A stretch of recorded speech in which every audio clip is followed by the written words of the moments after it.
March of this year. And I would want to say I was impressed with the rate that we filled this study. We had it basically filled at the time we were first seeing the patients. Blizzards shut down Washington, D.C. We had 3 blizzards this past winter. The NIH was shut down, but every patient scheduled to come in made it in.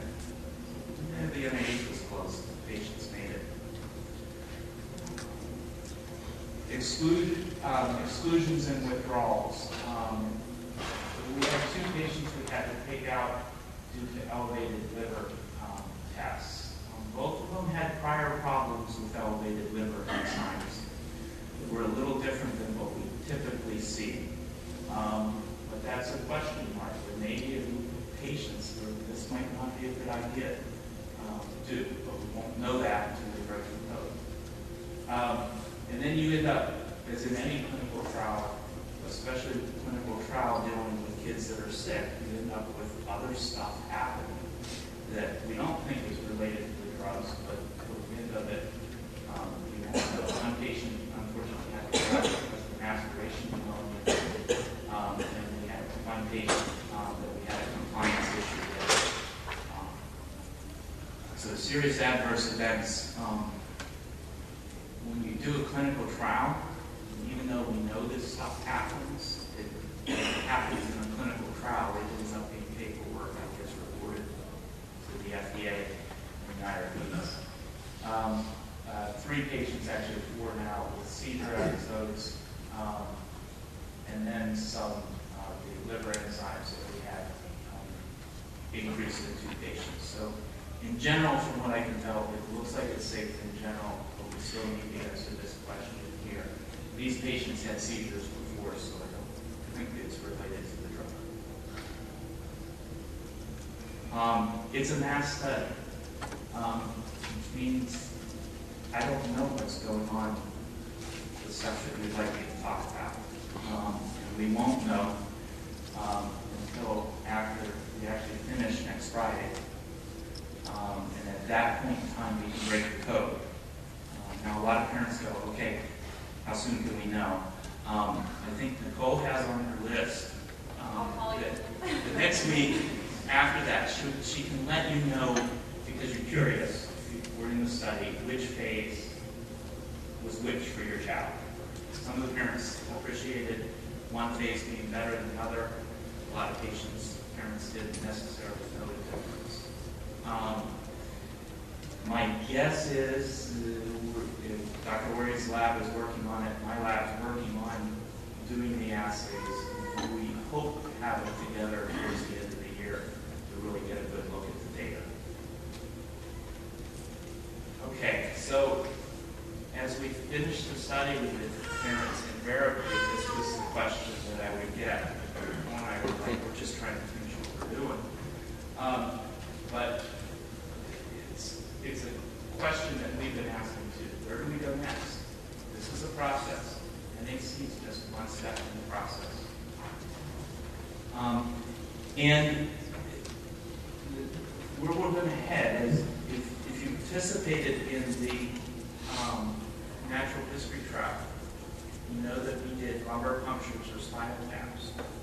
And we were looking at the cerebral spinal fluid. And we've been very interested in looking at proteins in the cerebral spinal fluid.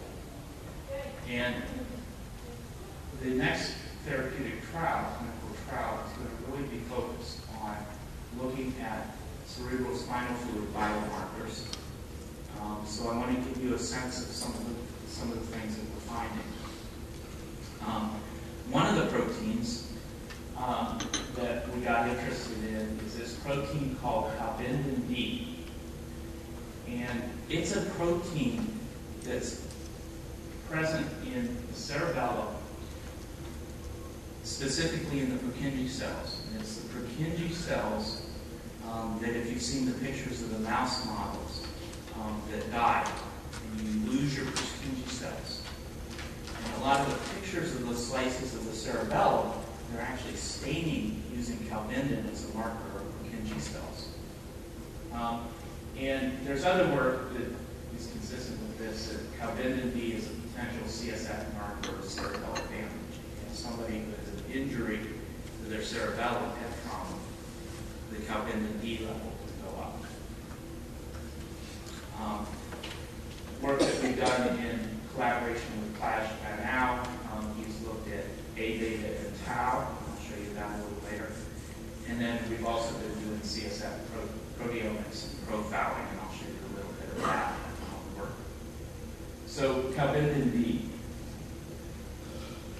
And I want to use this as an example of both the potential value of a biomarker, but the potential limitations, and what you need to do to really sort out if the biomarker is going to be useful.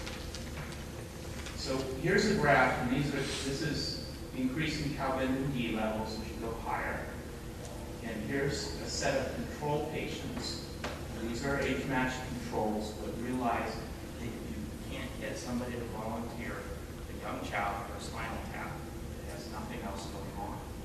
So these are kids that went into Children's Hospital in DC and had a spinal tap done for some other reason. Hopefully, the ones that were negative, that's good, because that sort of is a controlled CSF. But they might have had other disease processes going on. You have to keep that as a caveat when I talk about controls in CSF.